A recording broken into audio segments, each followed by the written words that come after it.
Saya tergoda oleh kehadiran Tuhan untuk berbicara soal praise and worship. Godaan ini kuat sekali, tapi kayaknya waktu kita untuk bicara praise and worship nggak pendek. Saya bukan seorang yang pandai untuk memimpin sebagai praise and worship, tapi saya adalah seorang yang worship, penyembah. Paham ya? Penyembah itu penting. Allah sedang mencari penyembah. Itu yang pertama. Kedua, beberapa waktu yang kita sedang lalui dari minggu-minggu terakhir ini, kalau Anda mengikuti, nafas ilahi saya itu selalu berbicara tentang worship, penyembahan. Dan semua pemusik dan pemuji harusnya bisa connect dengan realita kehadiran Tuhan dan realita penyembahan. Itu yang kedua. Dan yang ketiga, jangan jadikan ibadah itu sebagai arena untuk kita perlombaan memperlihatkan siapa aku. Nggak boleh. Nah, itu saya nggak mau bicara hari ini karena itu panjang. Lalu minggu lalu dan 2 minggu yang lalu, Anda semua yang hadir di sini terus mengikuti apa yang saya bahas sore ini, kelanjutan khotbah pagi berarti khotbah minggu lalu. Jadi sebelumnya untuk Bapak Ibu yang tidak hadir di rumah, saya sambut selamat datang, selamat mengikuti ya. Buat Anda yang kali pertama hadir di sini, selamat datang dalam keluarga sendiri. Pak Bu, jangan pastikan tidak langsung balik selepas ibadah ini. Bapak Ibu bisa mengikuti, maksudnya bisa, staf saya akan membagikan visi misi gereja di tempat ini. Demikian juga kami akan berdoa jikalau Bapak Ibu punya pergumulan. Saya kira itu terpenting sekali ya. Nah, buat Anda yang kali pertama atau yang pertama kali mendengar firman Tuhan dan ingin jadikan Yesus sebagai Tuhan, akhir daripada khotbah saya akan selalu berdoa untuk itu. Dan buat Anda yang di rumah, persiapkan juga perjamuan kudus, karena kita selalu ada perjamuan kudus. Saya kira itu pesan saya buat kita semua. Dan malam ini topik yang saya mau sampaikan adalah berbicara tentang sebuah perubahan hidup. Kita akan baca dulu beberapa ayat. Ini ayatnya panjang, tapi saya mau ambil intinya untuk berbicara pada malam ini. Yohanes pasal yang ke-20 ayat yang ke-19. Bapak Ibu dan adik-adik saya yang di sini maupun di rumah, pastikan Anda terus memperhatikan apa yang saya bacakan untuk Anda. Pertama, catat dan maksudnya apa sih? Kalau bisa jangan biarkan berlalu sedikit pun, karena itu akan menyangkut seluruh tatanan pembicaraan saya. Konstruksi bahasa saya kadangkala memang perlu ada keseriusan. Dan jikalau Bapak Ibu dan adik-adik saya tidak bosan lihat saya berbicara dan benar-benar ada rasa haus dan lapar, niscaya Tuhan yang saya sembah, Tuhan yang memberkati saya, Tuhan itu juga akan memberkati Pak Ibu dan adik-adik saya di sini maupun di rumah. Bisa dibuka sedikit, kayaknya mulai turun nih. Capek lagi saya. Ya, agak tertekan lagi suara saya. Ya nggak apa-apa, karena tadi ada masalah dengan mic saya yang biasa saya pakai. Yohanes pasal 20 ayat 19 berkata seperti ini. Ketika hari sudah malam pada hari pertama minggu itu, berkumpullah murid-murid Yesus. Ya, ada di atas ya, saya tadi kira belum disampaikan. Berkumpullah murid-murid Yesus di suatu tempat dengan pintu yang terkunci karena mereka takut kepada orang-orang Yahudi pada waktu itu. Datanglah Yesus dan berdiri di tengah-tengah mereka dan berkata, "Damai sejahtera bagi kamu." Pasal sama 20, dan sesudah berkata demikian, ia menunjukkan tangannya dan lambungnya. Kepada murid-muridnya, murid itu bersuka cita ketika mereka melihat Tuhan. Ayat 21. Maka kata Yesus sekali lagi, damai sejahtera bagi kamu sama seperti Bapa mengutus aku. Demikian juga sekarang aku mengutus kamu. Dan sesudah berkata demikian, ia menghembusi mereka dan berkata, terimalah Roh Kudus. Ayat 23. Jikalau kamu mengampuni dosa orang, dosanya diampuni. Dan jikalau kamu menyatakan dosa orang tetap ada, dosanya tetap ada. Pak, Bu, adik-adik saya yang ibadah sore relatif banyak anak muda yang di rumah. Dalam pembacaan ini saya temukan ada 3 bagian penting untuk kita share malam ini. Tapi sebelum kita melangkah kepada 3 hal tersebut, kita mesti lihat dulu kronologisnya. Di situ kita temukan ada disebut pada hari pertama, hari Minggu. Kapan itu? Dan itu terjadi ketika Yesus telah mati dan bangkit. Pak, Bu, Dek, yang di sini penghuni rumah, perhatikan baik-baik. Yesus ketika dia mati dan dia bangkit dan dia hidup di dalam hidup keilahian Allah. Lanjutan daripada kehidupan Yesus, dia harus kembali ke sorga. Saya tidak akan menyampaikan malam ini tentang di mana sorga, perbedaan antara sorga dengan kita itu bagaimana, enggak. Tapi yang jelas, sorga dan bumi itu merupakan area tumpang tindih. Paham maksud saya tumpang tindih? Hanya perbedaan dimensi, tetapi ada suatu titik temunya. Kalau dunia tanpa sorga, dunia tidak bisa berjalan sebagaimana adanya dunia. Kalau sorga tanpa dunia, maka dunia tidak ada pernyataan kemuliaannya, tentu juga seperti itu. Oke? Nah, saya tidak akan bahas itu. Tetapi saya cuma berkata begini, secara kemanusiaan Yesus ketika setelah bangkit, tugasnya itu lanjutannya dia mesti ke sorga. Tapi di sini mencatat bahwa dia tidak langsung ke sorga. Kalau kita baca kisah para rasul, Lukas memperjelaskan kepada kita 40 hari dia masih berkunjung ke murid-muridnya. Mengapa? Karena dia mempunyai pemahaman bahwa muridnya mesti dibekali. Pak, Bu, adik-adik saya, di sini maupun di rumah. Kalau saja Tuhan mempunyai pemahaman seperti itu terhadap muridnya yang selama 3,5 tahun bersama-sama, coba lihat kiri kananmu. Bagaimana dengan Anda? Belum pernah berjalan sama Tuhan Yesus. Barangkali cuma hanya tahu nama Tuhan Yesus. Artinya apa?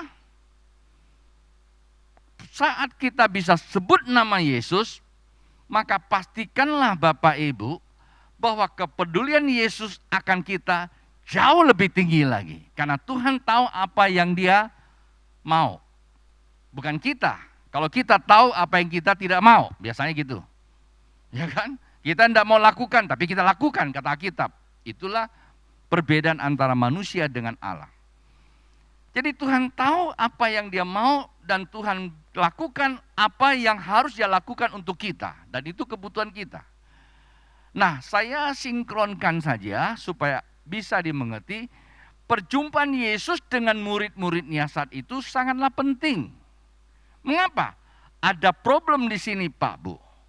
Problematik yang dialami murid-muridnya, saya boleh menempatkan, ya, saya boleh menempatkan ini juga sedang dialami kita di musim kehidupan yang sedang dilanda katanya pandemi, entah mau diganti nama atau apa, tapi memang seperti itulah kejadian kalau kita baca. Memang di Alkitab tidak melihat bahwa murid-muridnya berharap ada sebuah terobosan. Memang. Tetapi dengan berkumpulnya mereka sepertinya memperlihatkan kepada kita ada satu keputusasaan. Atau ada satu ketidaktahuan kenapa bisa seperti itu ya. Kalau saya lihat ya, tiba-tiba mereka kumpul di sana kenapa? Karena mereka ketakutan. Satu, Tuhannya mati. Kata orang katanya bangkit. Ini kan waktu itu baru saja berita-berita. Yang kedua, Yesus mati bukan karena kena COVID. Kalau kena COVID takut sama COVID kan gitu loh. Yesus mati karena disalib. Siapa yang nyalipin dia? Orang Yahudi. Dan juga pasukan Romawi. Nah mereka-mereka itu masih ada di masa itu. Jadi kalau saya simpulkan, mereka juga takut terhadap Yahudi. Sesama bangsanya tentunya, sesuku ya. Karena bangsa mereka waktu itu sudah tidak ada. Karena di bawah pemerintahan Romawi.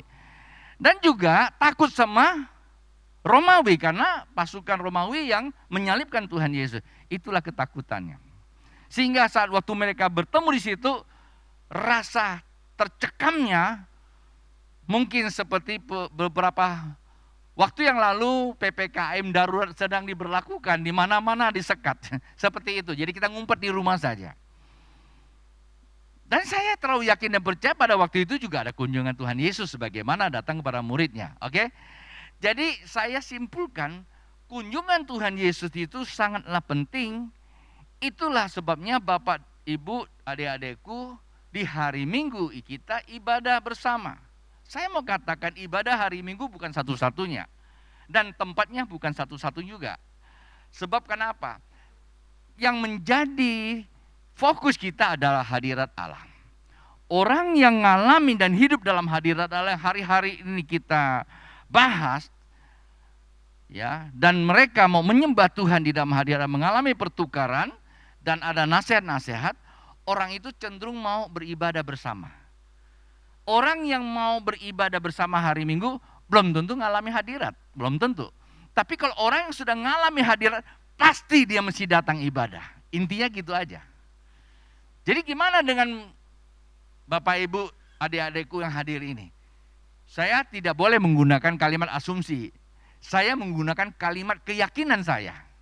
Iman saya mengatakan, Bapak Ibu, adik-adik saya dan yang ikuti monitor di rumah, orang-orang yang hidup dalam hadirat Allah.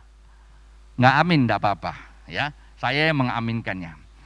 Artinya, kenapa?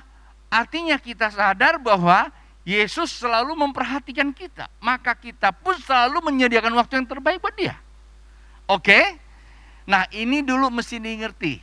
Saya mau menselaraskan, mendefinisikan ulang kembali tentang kata hadirat dan tentang hari Minggu. Ya, jadi di mana Allah hadir? Kita sudah mengerti beberapa waktu ini bahwa Allah hadir, Allah Maha Hadir untuk menyatakan kehadiran Allah, yaitu dalam batinnya kita. Bukan jauh-jauh, dekat sekali dengan kita. Dan pada saat waktu dia hadir di dalam batin kita, ada 3 hal yang di sini disebutkan. Yang pertama apa? Kalau Anda lihat, damai sejahtera kuberikan kepadamu.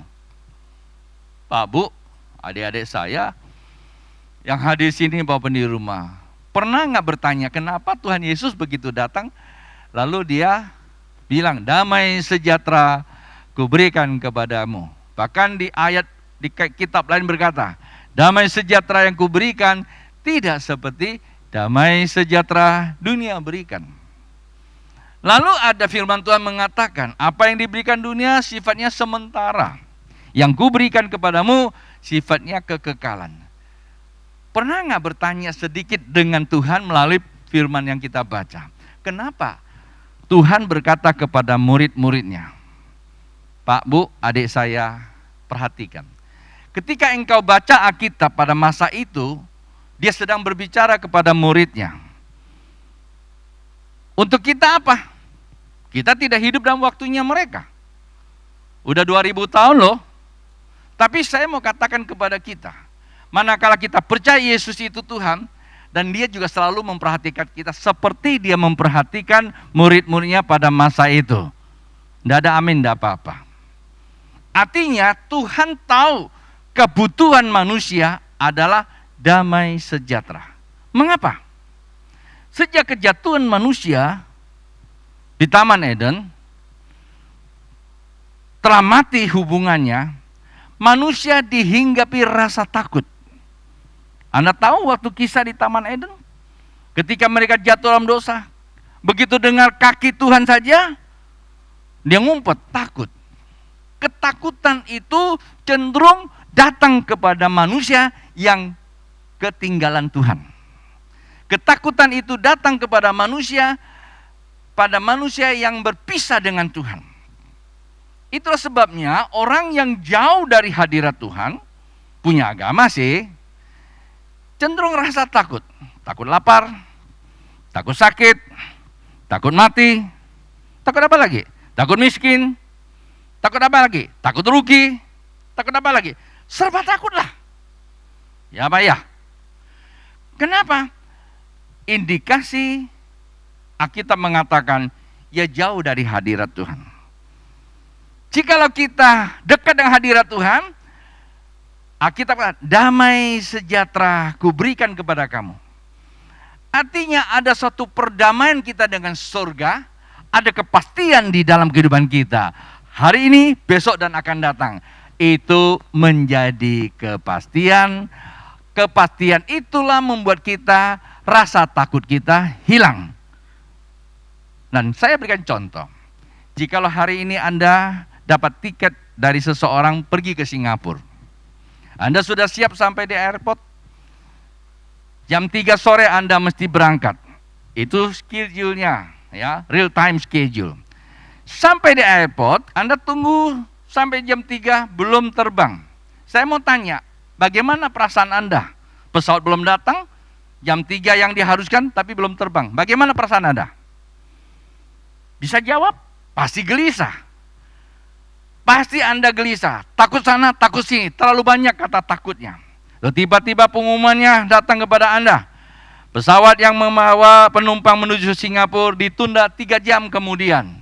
Dan Anda diminta ke counter, tukarkan tiket baru, dapat makan sorenya, sudah ada pegang pasnya, jam 3 jam kemudian akan terbang, pesawatnya sudah landing, sedang dibersihkan sama Gideon. Aku mau bertanya, bagaimana perasaan Anda? Damai, walaupun terlambat, tapi ada sukacita. Sebenarnya manusia itu selalu rasa takut. Adik-adikku rasa takut. Kalau sudah umur 17 belum ada cantolan, takut tidak ada yang mau juga. Jangan-jangan kehitaman, berusaha diputihkan, nggak salah. Jangan-jangan kurang mancung, berusaha dimancungkan, dijepit pakai jepitan baju, nggak salah juga. Tapi kalau dioperasi bermasalah lagi nanti. Ada terlalu banyak hal yang kita takut, lalu kita berusaha memperbaiki dengan cara dunia. Satu, Anda mesti dengar, apa yang Anda lakukan kata Alkitab tidak pernah menambah sejengkal pun usaha manusia. Ya, jadi perdamaian dengan Allah itulah mengubah seluruh kehidupan kita. Karena itu tema sore ini saya mengatakan demikian, bahwa hidup diubahkan dalam Yesus. Sekali lagi, hidup diubahkan dalam Yesus. Seharusnya orang percaya Yesus Kristus Tuhan, hidupnya berubah, beda sama yang kemarin. Ada terlalu banyak orang-orang yang kita jumpai, Pak, Bu, Dek, yang dulunya begini, begitu dia betul-betul hidup dalam Yesus, berubah.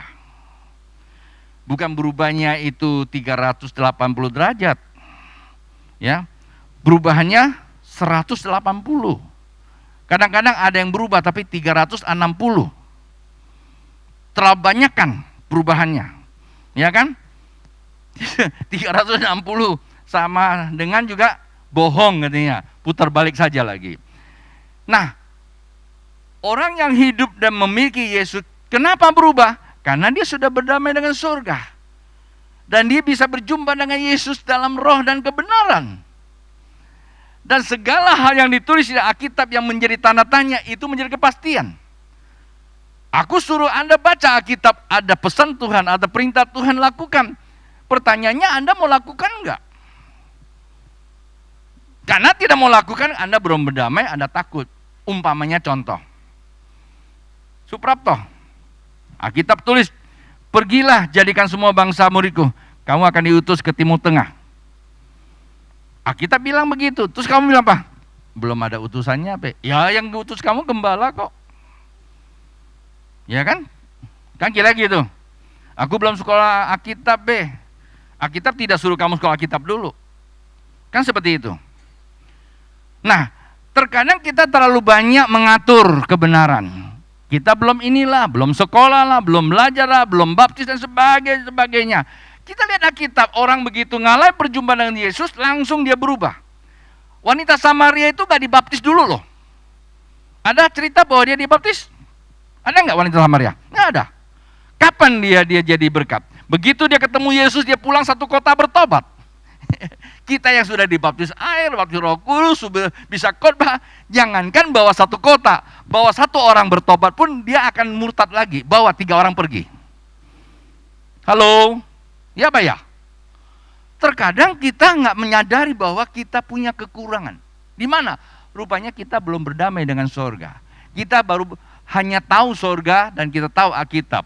Jadi ingat adik-adik saya, Anda mau jadi orang yang diubahkan Tuhan, berdamai dengan sorga, kalau engkau punya Yesus. Punya Yesus itu langsung ada berdamai. Kalau kita berdamai dengan sorga, Tuhan Yesus berjalan di tengah kita, kita nggak pernah takut. Kalau kamu tidak berdamai dengan sorga, Yesus naik jalan di atas air, dibilang apa? Hantu. Ini kan ada di Alkitab. Ya Pak ya? Oh, murid-muridnya lihat Yesus jalan di atas air, dia bilang apa? Apakah mereka bilang itu Tuhan? Memang manusia ini sudah orang Tioci bilang kutnawa. Sudah tumpulnya otak. Ngerti gak? Yesus jalan di atas air, dia bilang hantu. Ya kan? Orang minum bir, dia bilang apa? Tuhan. Orang minum tua, dia bilang apa? Anak Tuhan. Orang huru hara, dia bilang apa? Anak Tuhan. Nah ini kan apa ya? Koslet kan, betul nggak? Orang gosip di situ bikin macam-macam. Ini kumpulan anak-anak Tuhan. Hei, anak Tuhan kumpul tidak gosip. Omongannya selalu membangunkan. Ngerti nggak? Tapi yang benar ya apa? Itu hantu itu. Itulah sebabnya perlu ada perdamaian. Perdamaian. Kalau kita sudah berdamai dengan sorga, kita mempunyai akses sorga menjadi realita di dalam kehidupan kita. Kenapa? Karena sorga itu merupakan sebuah sifat dan gaya hidup. Pada dasarnya sorga itu menyatakan pemerintahan kerajaan Allah. Pikiran dan perasaan Kristus itu menguasai jiwa kita. Sehingga kita memiliki kepastian di dalam kehidupan. Itu yang pertama. Yang kedua, apa yang terjadi? Di situ kita temukan ada satu kalimat. Dia menghembusi Roh Kudus. Apa tuh maksudnya? Selain manusia hidup di dalam ketakutan, perlu berdamai dengan sorga dan perlu menerima damai sejahtera dalam hidupnya. Kalau damai sejahtera, ya istilah kayak orang jatuh cinta lah ya. Orang jatuh cinta bilang apa? Walaupun tak ada makan, tetap saja senang ya, betul nggak? Dunia milik kita, yang lain semua ngontrak. Yang lagi pacaran ngerti semua itu. Betul Bang? Senyum-senyum masalahnya. Ada pakai masker juga aku tahu kamu senyum. Kalau cinta merasuk sukma, dia katakan, ya tai kambing jadi apa? Ada yang ngomong, bukan saya yang ngomong. Nggak pernah sih sebenarnya, tapi itu kan peribahasa dalam terminologi asmara. Artinya orang kalau hatinya sudah dikendalikan dengan kesukaan, lupa segala-galanya kan? Itulah sebabnya kita perlu apa? Damai. Nah, yang kedua, Tuhan tahu bahwa sesungguhnya di dalam, bukan Tuhan tahu, memang seperti itu. Dan Tuhan tahu apa yang dia mesti kerjakan. Bahwa sesungguhnya ketika manusia jatuh dalam dosa, ada pelanggaran yang hakiki. Apa itu? Pelanggaran hakiki. Yaitu mati. Apanya yang mati?